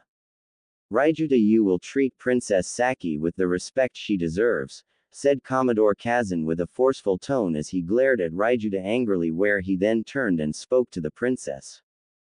Princess Saki, please forgive Raijuda, he clearly lacks any form of courtesy or manners. To which Raijuda just scoffed at Commodore K's remark. Although you are now our prisoner, you will be treated with the respect you deserve, hence I would like to offer you my quarters for you to stay in as long as you are on my ship, said Commodore Kazan politely to the princess. Thank you, Commodore Kazan, for your generous offer, which I will accept, but what of my guards, my ship crew and the Konoha ninjas? Asked Princess Saki. They shall not be harmed and they will all be released as I promised, princess, said Commodore Kazan. All except for the Konoha shinobis, interrupted Raijuda. Raijuda, you are out of line. I gave the princess my word of honor that I would let everyone else on this ship go if she surrendered peacefully, which she did, and I intend to keep my word, rounded Commodore Kazan. You may have given your word to the princess, but I did not. Besides, this is a shinobi matter where you have no say in the matter since Kiri and Konoha are at war with one another. These four are prisoners of war, said Raijuta as he pointed at Kurani, Lee, Sakura and Choji and had his men single them out and surrounded them. Besides, I would be a fool to let such valuable prisoners as these four get away, since the one in green is Rock Lee Konoha Nadaime no Kedakai Aoi Moju, one of Konoha top Jonin fighters and husband to the clan head of the Kurama clan. The one in armor is Akamichi Choji Konoha no Kyojin Kyud and heir to the head of the Akamichi clan as well as member of the Neo Ino Shika Cho. The red-eye beauty is Yuahi Sarutobi Kurani Konoha famed genjutsu specialist, former wife of the late Sarutobi Asuma of the Kazuma in the Shugonen Junichi and aunt to Konoha no Enku Sarutobi Konohamaru, and the one with the pink hair is Haruno Sakura Konoha Chiyu Sakura and apprentice of the Gadaime Hokage. These four will have a great deal of valuable information that could be very useful to Kiri in the war against Konoha, said Raijuta as he walked over to the Konoha shinobis. No matter what you do to us, we will never talk and we will never betray our village, spoke Sakura definitely, after which Raijuta just cupped her face and said, brave words, but you will eventually break. Kiri shinobis are very good in getting information out of people, and when we have gotten all the information that we want from you, we will then have a little fun together. I will especially enjoy having some fun with you, Kurenai-san, said Raijuta as he let go of Sakura face and then cupped Kurenai face in his large hands. I must say you're much more beautiful in person than you are in your picture in the Kiri bingo book, said Raijuta, where Kurenai gave him the most hateful look she could muster at him. She had heard of Raijuta, who was not only famed for his power and skill as a swordsman in Kiri but also for his brutality and cruelty to people in the Mizu no Kuni and Kurigakure. In its current civil war, he was known for his strong hatred of bloodlines and for killing the entire families of people who were against either the Gadaime Mizukage or the Mizu daimyo. When Raijuta saw the look that Kurenai was giving him, he just laughed. Good. I like women who are feisty. It just makes it all the better when I break them in the end. And they always do in the end, said Raijuta as he smirks when Kurenai just continues to glare at him with all the hate she could muster in herself. Raijuta then turned to Sakura and eyed the curves of her body and shape of it, and eyed her lecherously. As he did, Sakura could not help but feel that she needed a shower as he looked at her. Perhaps after I done breaking Kurenai-san here, I will come to visit you then, Miss Haruno, said Raijuta with the same lecherously grin on his face as he held a handful of Sakura pink hair and ran it through his fingers.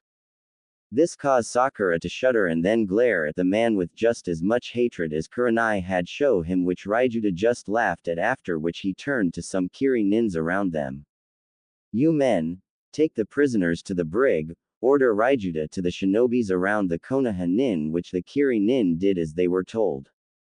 As they were being brought on board to one of the Kiri warships, all four of them knew what would happen once they reached Mizu no Kuni.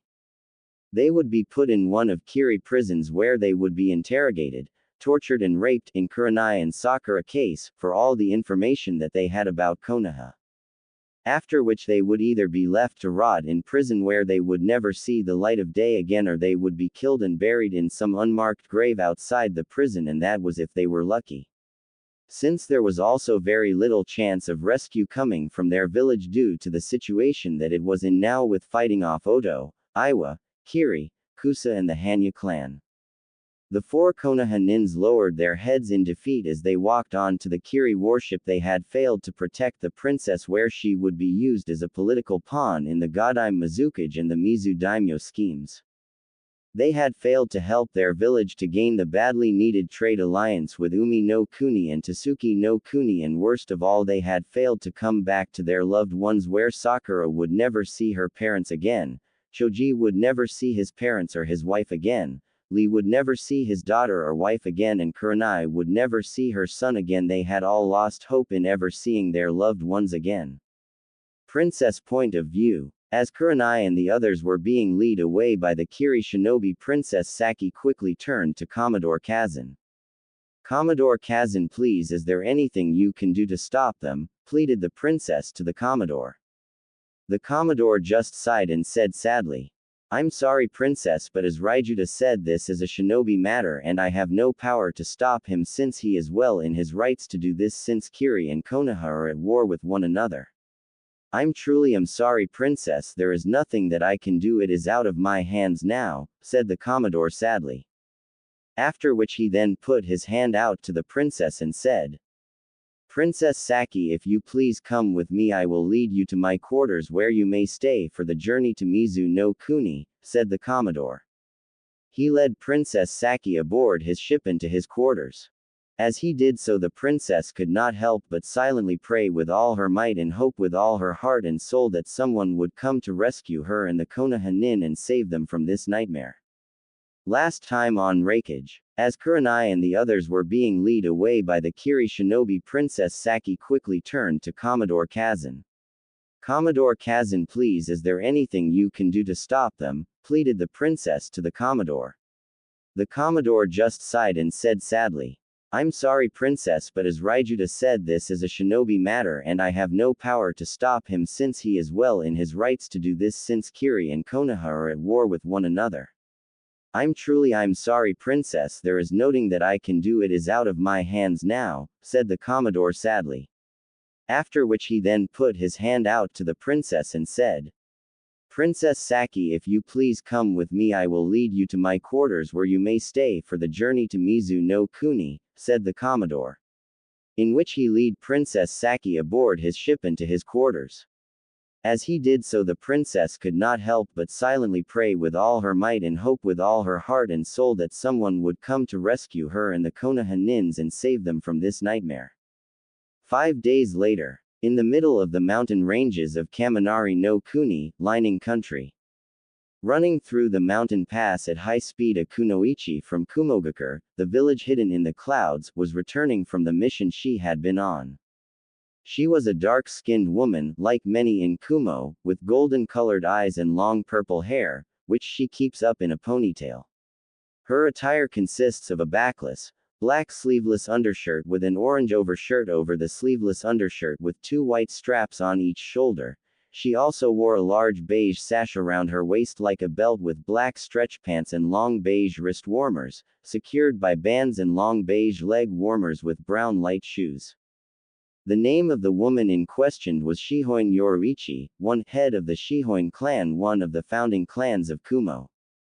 Before the beginning of the Civil War, her clan was among the only 5 known ninja clans that had a Kekkei Genkais in Kaminari no Kuni or Kumogakure, although that had changed after the Civil War ended. Her clan ability was to each turn into a certain type of animal that matched their personality. For example, she could turn into a cat. This made her clan excellent infiltrators and recon scouts. During the Civil War, she led her clan against the Godime Raikage and the corrupt Kaminari Daimyo, Lightning Daimyo, and was among the leaders of the rebel factions.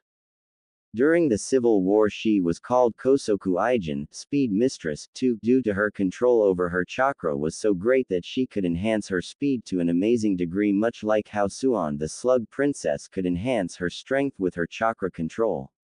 When the Civil War finally ended, she was made the captain of Kumogakure Bolt unit by the Rokudime Raikage. Bolt was one of Kumogakure 4 Anbu divisions that were created by the Rokudime Raikage. Each division had its own name and its own responsibilities. The 4 divisions were Shock, Bolt, Kind, and Storm.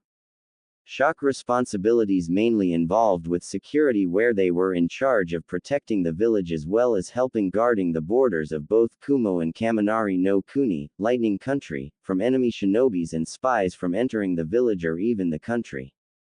Shock also acted as Kumo's Oinin, Tracker Nin, division, where they would track down and find any and all missing nins from Kumogakure. Although Kumo did not have many missing nin even with the Civil War, since nearly all the ninjas that sided with the Godime Raikage joined the Rokudime Raikage after the Civil War ended, and they were forgiven for siding with the Godime Raikage. Hence, Shock duties mainly involved the security of Kumo and Kaminari no Kuni. Bolt 3 responsibilities were different from that of Shock. The Bolt division mainly dealt with assassination, where they would assassinate corrupted high-rank officials from other countries, warlords who were trying to start rebellions in countries, and enemy ninjas. Not only that, but they also dealt with high-ranked infiltration missions and information-gathering missions if it was needed as well. CIND was Kumogakure Intelligence Divisions, or otherwise known as the Central Intelligence Network Division, where they dealt with gathering information and intelligence on all non-alliance members or non-allied countries to the Heavenly Alliance, as well as other organizations that may threaten the Heavenly Alliance. They also dealt with counter-intelligence, where if any shinobi village or country tried to infiltrate Kumogakure or the Heavenly Alliance, they would find them and deal with them. They would even create false leads or false information for them to follow, which would eventually lead those shinobi villages or countries to dead ends or even misjudge the Heavenly Alliance strength and capability. CIND also dealt with torture and interrogation when gathering information from rogue ninjas and enemy spies. Storm was Kumogakure Elite Strike Force. They were the elite of the elite in Kumogakure. Although Storm had the smallest numbers out of all the other Anbu divisions in Kumogakure, the quality of shinobis in Storm more than made up for their lack of numbers. Storm training program was the harshest training program in the entire elemental continent, in which they went through a training program that was called the 2 months of hell, which would test even a highly skilled veteran shinobi to his very limits, if not beyond them. After which any of the surviving applicants that got through the 2 months of hell would then go through a hard year-long training program on teamwork, physical training and training in sealing, as well as other types of training before they would be full Storm members. The Storm agents answered to no one but the Raikage himself, in which none of the other councils of Kumogakure had any control over them whatsoever. Storm handled only the most dangerous and most important missions to Kumo that the other Anbu division in Kumogakure or other the shinobis in the village would be unable to handle themselves. Yoruichi was currently on her way back to Kumo after successfully sneaking into Mizu no Kuni, Water Country, and meeting with the leader of one of the rebel factions in Mizu no Kuni. Her mission was to make contact with the rebel factions and meet one of their leaders, Saito Hajime, the Kiri no Ukami, the Wolf of the Mist, former leader of Kurigakure, Hidden Mist Assassination Division, as well as a former member of the Kiri no Shinobigatana Nanananshu, 7 Swordsman of the Mist, who was famed for his mastery of the Saranto Karingu, silent killing technique, where he would pounce on his enemies much like a wolf.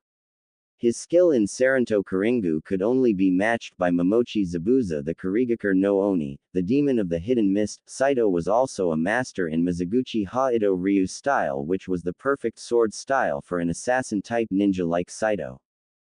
The Mizuguchi Ha-Ito Ryu style was one of the most lethal assassin sword styles to exist. It was mostly based on speed, and it uses brute force to eliminate any opponent. It is based on piercing the enemy with a horizontal hits.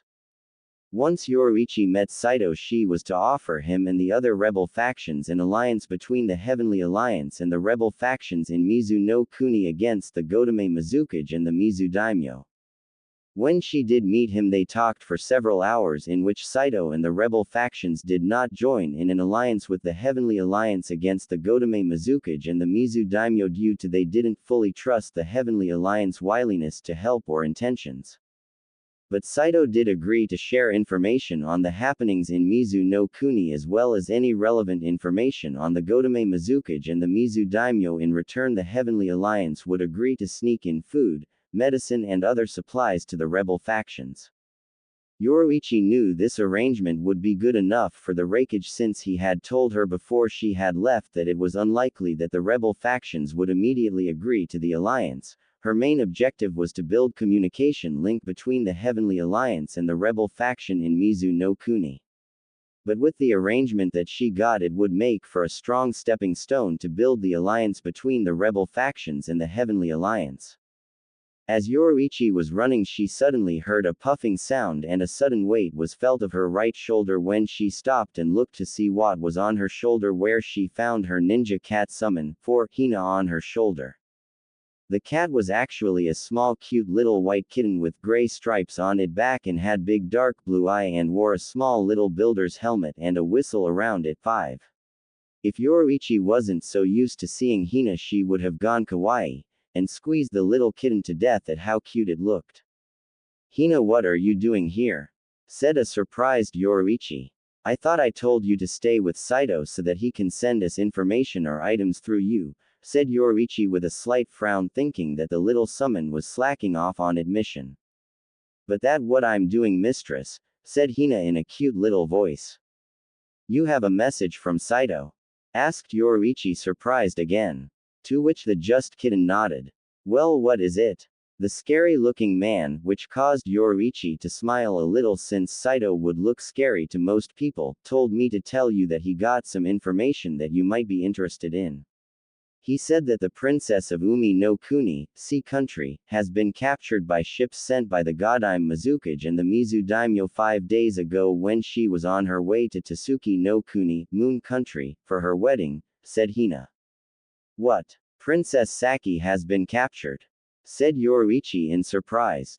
Yea, the scary man said that the Mizukage and the Mizu Daimyo plan to use the princess as a political hostage and force both Umi no Kuni and Tasuki no Kuni to give control of their trade alliance to Mizu no Kun as well as some other things. Where they would control all trade in the southern elemental seas, not to mention that they gain control of both countries' naval forces, given Mizu no Kuni even more control over the seas, replied Hina. Damn those bastards. Cursed Yoruichi. I knew we should have sent some of our own ships or men to guard the princess if we had. This wouldn't have happened. Yoruichi then turned to the kitten again and asked, Does Saito know where the princess is being held? To which the kitten nodded and said, Yea, he said that the princess is being held in the hold, answered Hina. Damn it. It figures that they send the princess there at the strongest prison in Mizu no Kuni, since they hold nearly all the political prisoners in Mizu no Kunai there as well as most of the rebels ninjas that they captured, cursed Yoruichi. Scary man also said that ninjas from Konoha are prisoners there as well, said Hina. Konoha ninjas are there too? Asked Yoruichi in surprise. Yea, scary man said that they were supposed to protect her but got captured as well, said Hina. Huh, so much for the mighty shinbis of Konoha, said Yoruichi with a tad bit of disgust in her voice, since she didn't have a very high opinion of Konoha shinbis. She turned to her summon. Good work, Hina. I summon you later and give you a treat later on. Also, when you see Saito, tell him I owe him one, said Yoruichi. That what scary man said too, said Hina. Which caused Yoruichi to raise her eyebrow in curiosity at what Hina meant. Scary man said that he wanted the Raikage and the Heavenly Alliance as well as Umi no Kuni and Tasuki no Kuni to owe him one, since he knows that you will want to rescue her, replied Hina to her mistress in spoken question. After hearing what Hina said, Yoruichi could not help but chuckle a little as she spoke. That sly bastard Saito, he a lot more cunning than I thought. Hina, you go back, Saito, okay, said Yoruichi. The kitten then nodded and left, after which once Hina was gone, Yoruichi quickly started to flow chakra into feet, in which she started to move so fast that she was noting but a blur to the eye. 3 hours later. After 3 hours of non-stop running at her top speed, Yoruichi stopped when she was in the middle of the large mountain valley. She knew that she was near the village since she could see the genjustu of clouds that cover Kumo right ahead of her. It was a special genjustu that was created by one of the Raikage former senseis who was a master at genjutsu. The cloud cover genjutsu truly gave the village its name as the village hidden in the clouds. Not even the famed Sharingan of the Uchiha clan that Konoha loved to brag about could see through this genjutsu. As she walked forward into the cloud-covered genjutsu, she then felt 4 chakra signatures near her, although they were well hidden where even the most skilled shinobi could easily miss them if they were not looking out for them. She then stopped and spoke in a confident and calm voice. You can all come out now, I know you're there. As soon as she finished speaking, 4 Kumo shock shinobis appeared in front of her, all wearing their yellow animal-shaped masks with black lines around them shaping the face. Most of the Anbu divisions in Kumogakure wore animal masks to conceal their identities, but each division had different colors for their masks. Shock would wear masks with yellow and black, Bolt would wear masks with red and black, while Storm would wear masks with blue and black, while Kind didn't wear any since they did not need to. Forgive us, Yoruichi senpai, we did not realize it was you until just now. We did not expect you back till this evening or tomorrow morning at the latest, said the boar-masked shock member who was clearly the captain of the group. That okay. I didn't plan to come back so quickly, but I have urgent information that the Raikage must know immediately, said Yoruichi in a serious tone which was unlike her usual cheerful and playful self that everyone knew her for. Knowing that it must be serious, consider her tone, the shock members quickly allowed Yoruichi walk through.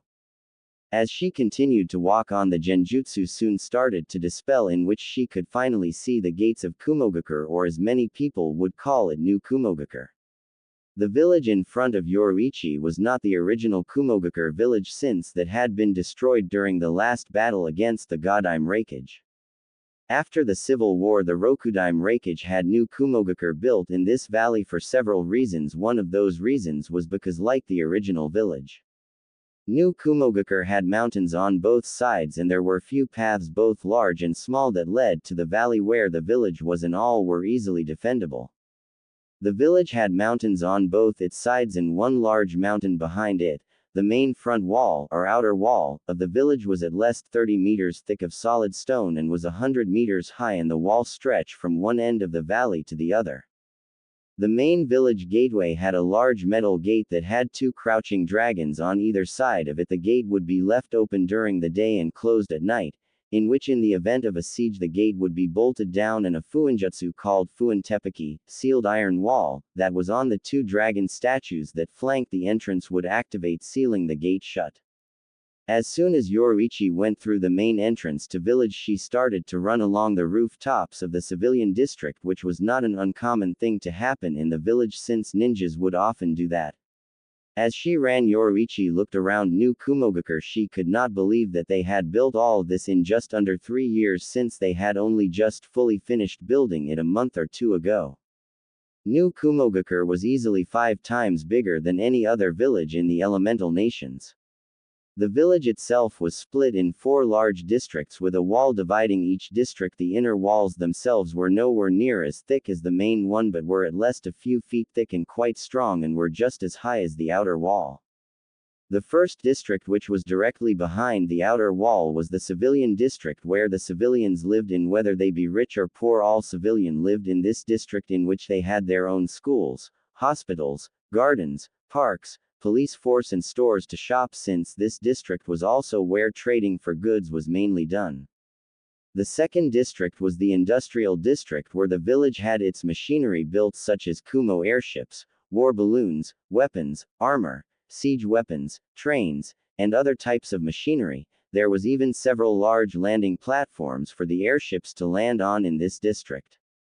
The third district was the shinobi district, where all shinobis and their families as well as shinobi clans lived in this district, and like the civilian district, the shinobi district had their own academies to learn their ninja skills. Civilians were also allowed to join if they wanted to, hospitals, as well as weapons and gears stores to get equipment from. There was even a large stadium built for tournament fights and the chunin exams.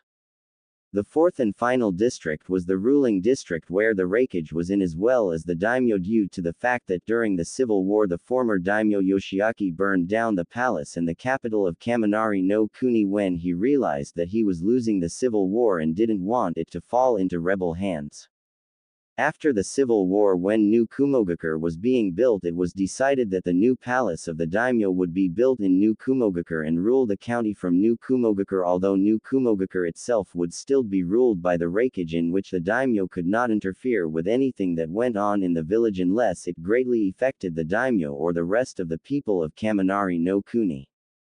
When Yoruichi arrived at the ruling district, she looked up at the Raikage Tower, or to be more precise, the Raikage Mountain Tower, since the Raikage Tower was the mountain that was directly behind the village.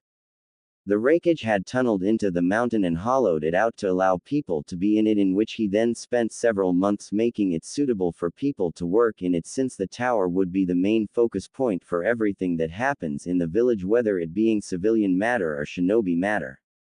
Whenever she looked at it, Yoruichi could not help but laugh, remembering when the Raikage first told her his plans for New Kumogakure and what he would do. She remembered how she called him an baka to think he could do that. She also remembered how he just laughed and said that he be able to do that and build new Kumogakure in just under 3 years, after which she replied that if he did do that in that time frame she tongue kiss her former second in command Soifan, 6, in public. Thinking of which she could not help but then laugh at all the men that had went to the hospital due massive nasal hemorrhaging when she did it, not to mention Soifan could look at her in the face for a week after it without blushing of embarrassment. Since not only had the Raikage done what he said he did, he even tunneled into the sides of the other mountains on New Kumogakure side and made the sides of the mountains into docking ports for the Kumo airships. He also made several underground tunnels and bunkers under the village for the Kumo Anbu units and underground tunnels and bunkers for the civilian to use should the village come under attack.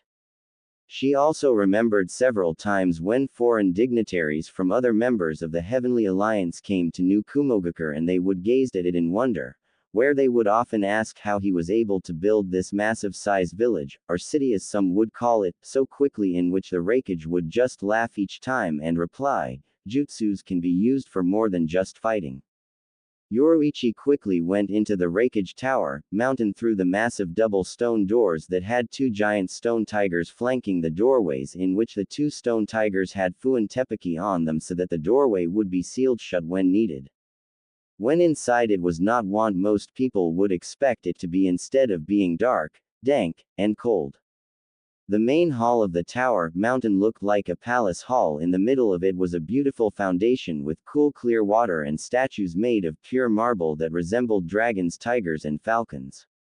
There were benches made of solid marble in which the seats themselves were covered in soft leather.